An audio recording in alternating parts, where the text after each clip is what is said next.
Hello, I'm Lindell. Welcome to my yoga video focusing on back bends. Expect longer held poses that will mildly pressurize the lower back and open up the front line of the body. You may need a yoga block or two and a couple of pillows. Instead of a yoga block, use the support of desired height like a pile of books. Come to seated with the spine upright. Close the eyes and focus on the natural breath.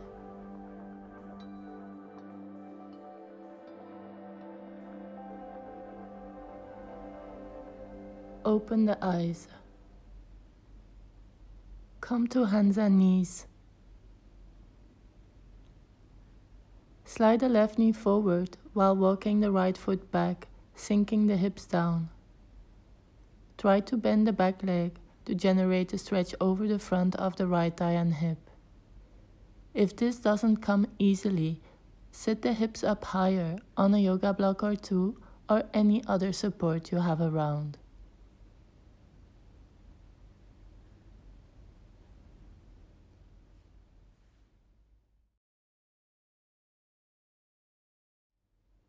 Settle into the pose that fits your body. Draw the left heel in closer to the groin if desired. Relax the right leg and let your hand push the heel gently down. This pose not only stretches the front of the right thigh and hip, but may pressurize the lower back unilaterally. If this pressure feels too intense, lower down the torso. Maybe leaning the forearm down on the ground or a support.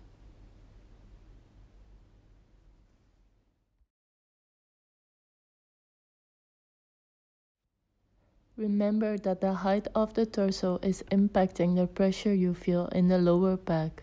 You want this pressure to be in a broader area and mild. Lessen the pressure by lowering down the torso.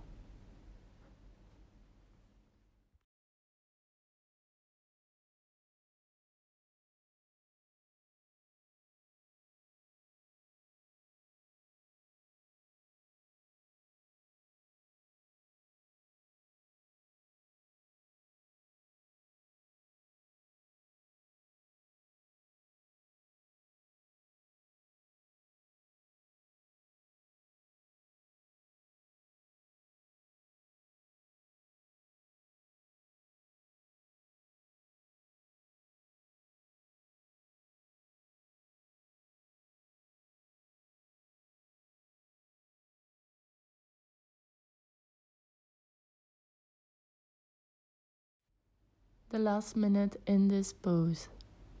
If you feel distracted, focus on the natural breath as a way to stay focused.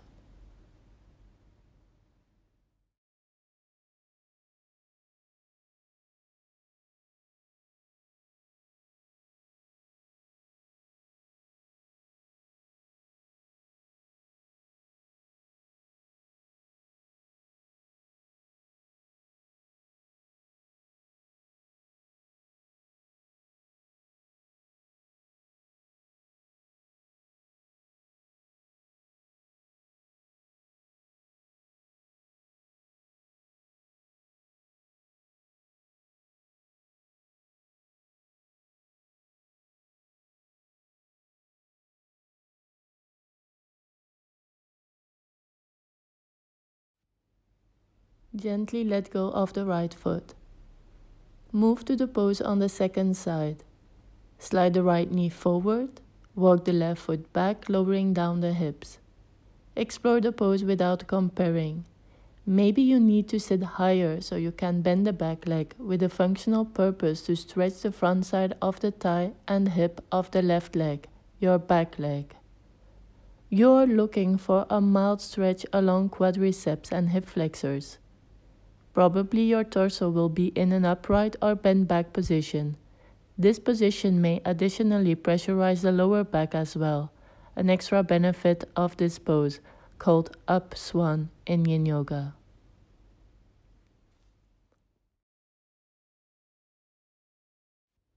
Once you have found a shape that is effective for you, intentionally relax the muscles of the left leg. Use your left hand to press the heel gently down. The right hand and arm is keeping your torso in desired height.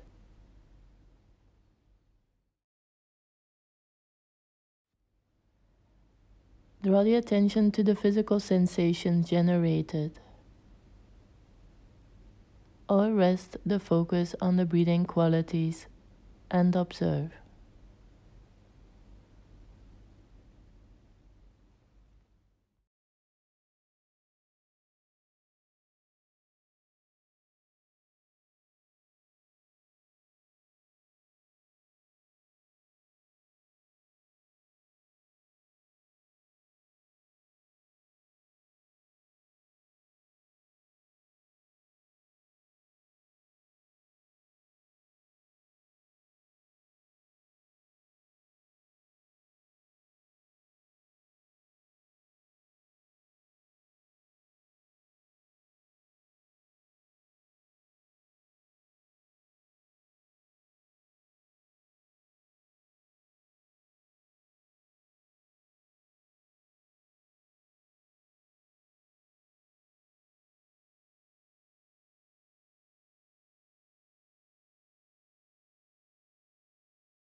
One more minute holding this pose.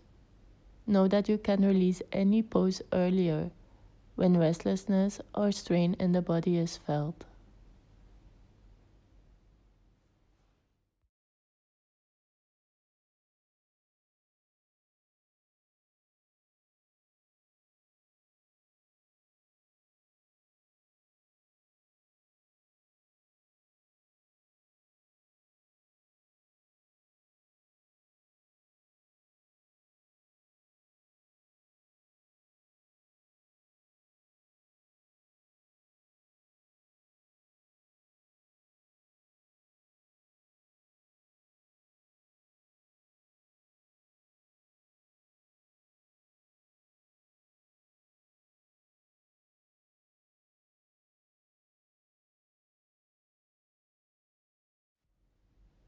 Slowly let go of the left foot.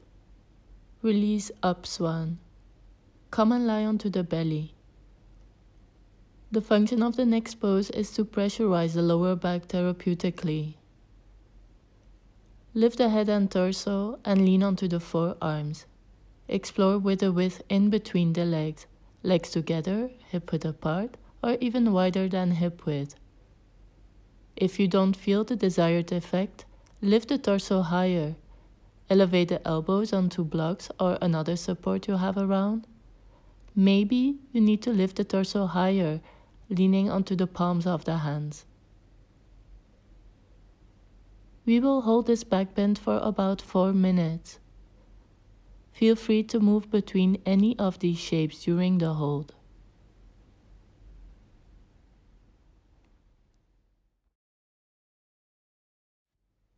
Remember that this pose is generating a mild pressure over a broader area in the lower back, maybe combined with a feeling of opening over the belly.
We are halfway through the time we hold this pose.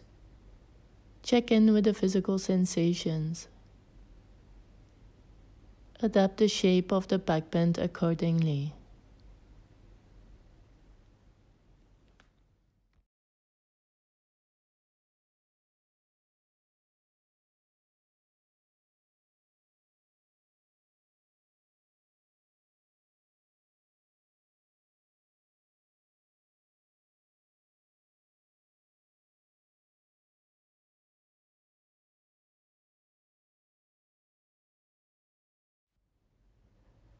Notice how the position of the head may influence physical sensations along the spine as a whole. Feel free to move the head during the hold from chin to chest, to neutral, to tilted back position.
Slowly release the head and torso down.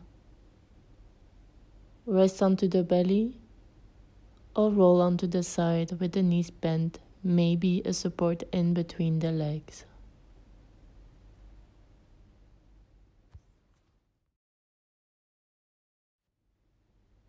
A feeling of tenderness in the lower back is normal. Let this effect dissipate. Relax the body as a whole.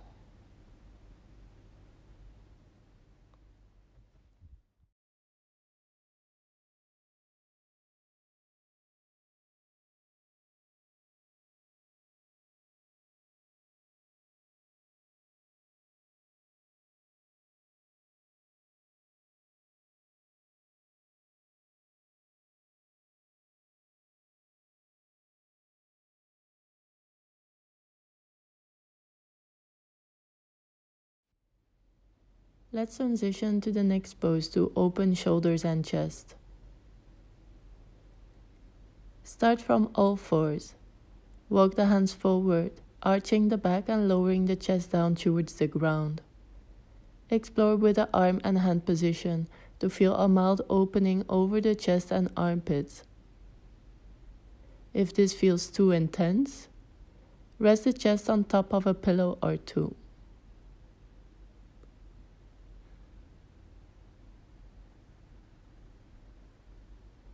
Choose to rest the forehead or chin onto the floor.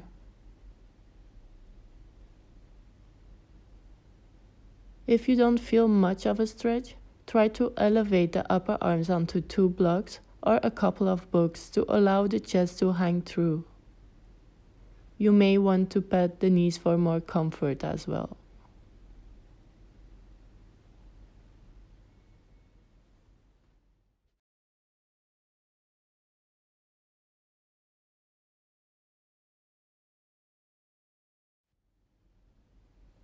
Settle into the variation that is effective as a chest and shoulder opener and fits your body. The shape will probably look different as mine. There is not one perfect pose that fits all of us. Every body has its unique tension and is built differently. Let's embrace our amazing uniqueness.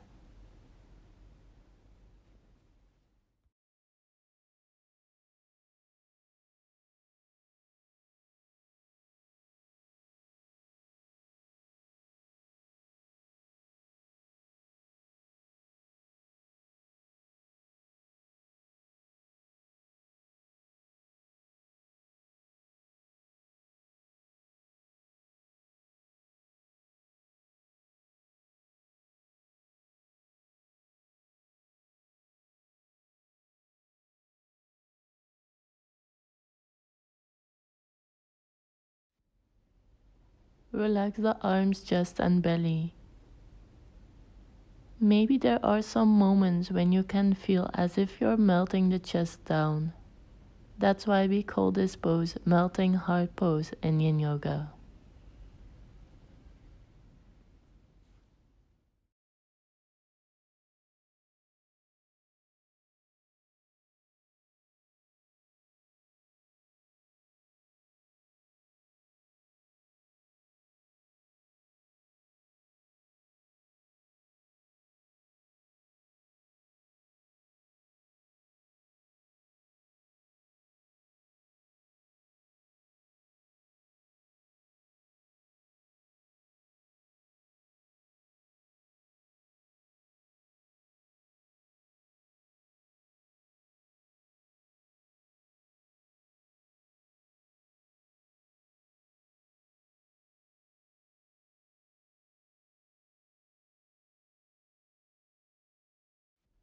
The last minute in melting heart. Release the pose earlier if pain or strain is felt, or adapt the shape to obtain the desired opening in chest, shoulders, and back of arms.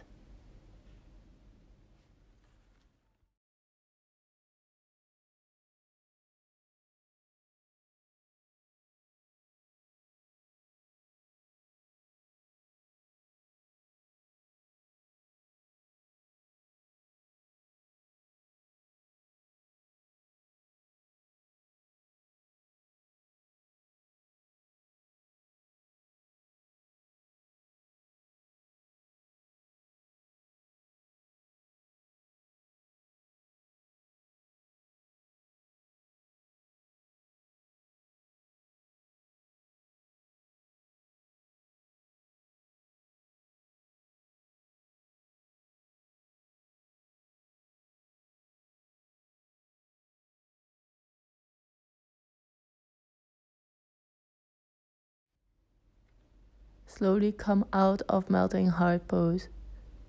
Take the support away and come to kneeling, folding forward with the head resting on the ground in child's pose.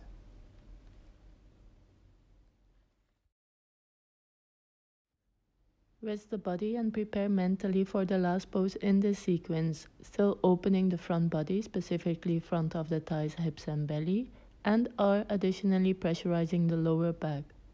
Know that these poses can be interchangeable, and it's possible you don't need all these postures in a row.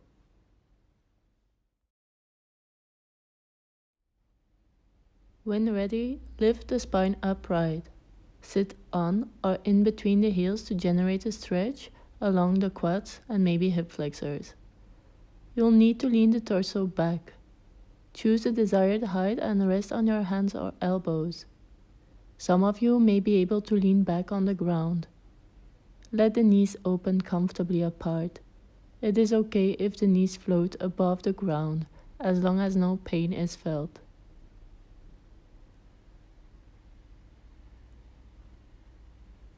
Some of you may want to elevate the buttocks. Be aware that this creates a bigger back bend when resting the torso completely down. You can still choose to lean on the elbows or the hands.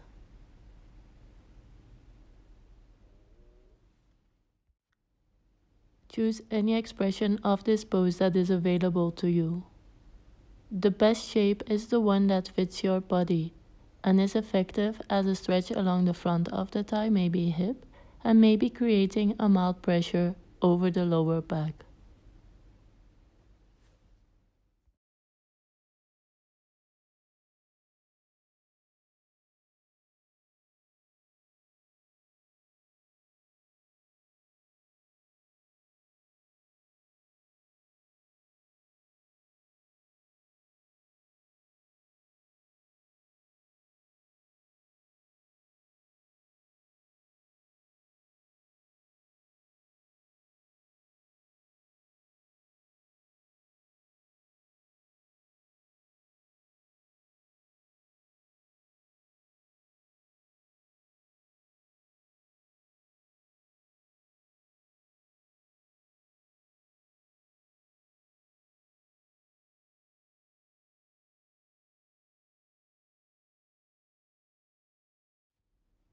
By now, you should have enjoyed some moments of stillness in the pose you've adopted. If not, maybe supported bridge pose is an alternative for you. Elevating buttocks on top of a support and extending both legs out, legs relaxed and comfortably apart.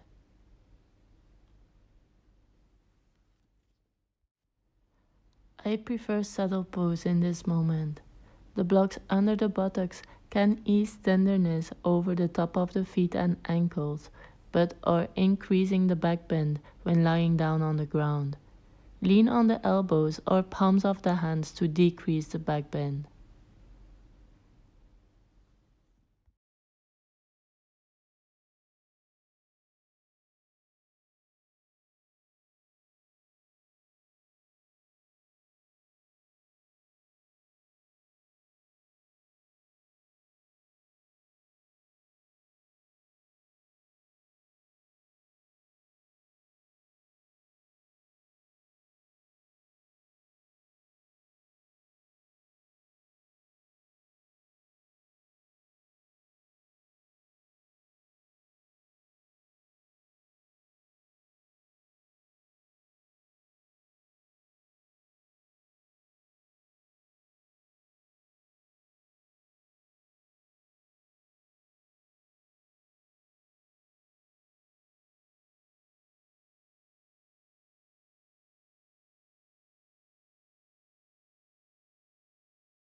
Come out very slowly.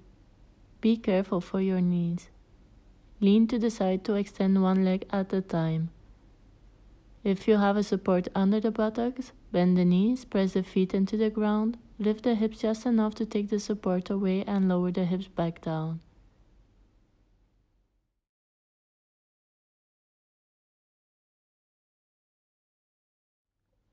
An alternative is to lift the head and torso up first, then lean to the side and extend the legs to the front.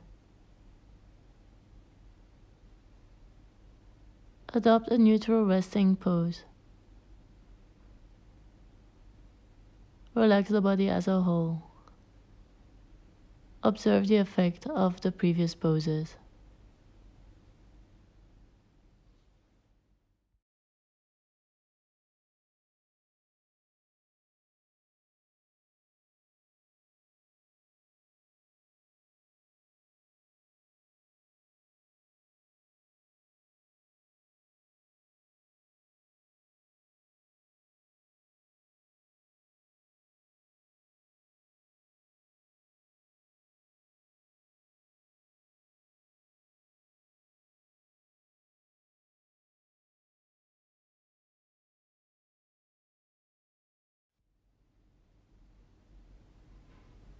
Wake the body up. Let's transition to a counter pose. Come to kneeling, knees comfortably apart, and fold forward. Maybe place a pillow between the thighs and the belly to create more rounding of the spine. Rest the forehead on the ground or on a blanket and drape the arms back.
Release child's pose.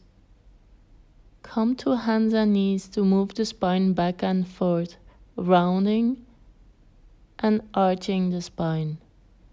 To pair this with the breath, while exhaling, round the back, fold the chin towards the chest, while inhaling, arch the back and tilt the chin up. Move further on the own pace of breath.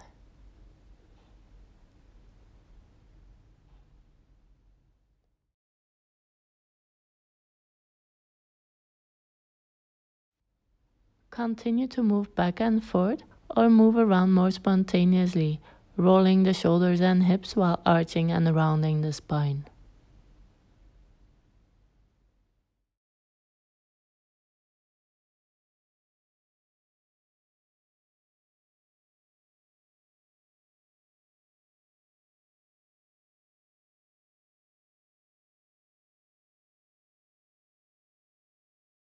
Another fluid movement that you might want to give a try is to describe figure 8 with the shoulders and hips.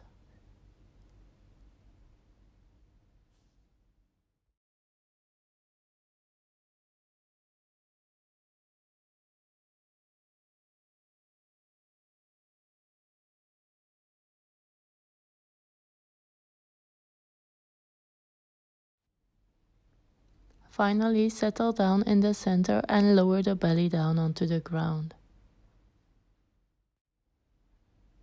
To end this backbend sequence, I'll show you some exercises to strengthen the back muscles. Start with lifting opposite arm and leg off the floor. Repeat about 10 times or more on both sides.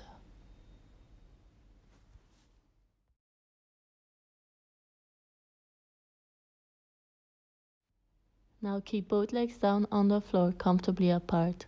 Interlace the fingers behind the back and lift the head and torso up dynamically.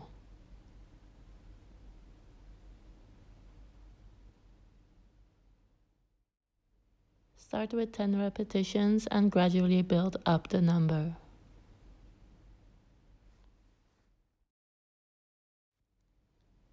The last exercise is dynamic locust pose or shalabhasana, lifting the legs together with the head and shoulders off the floor in a rhythmic way.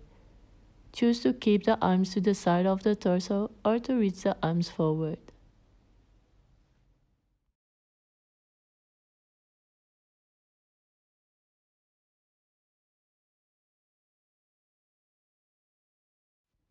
After at least 10 repetitions, release the legs, torso and head down onto the floor.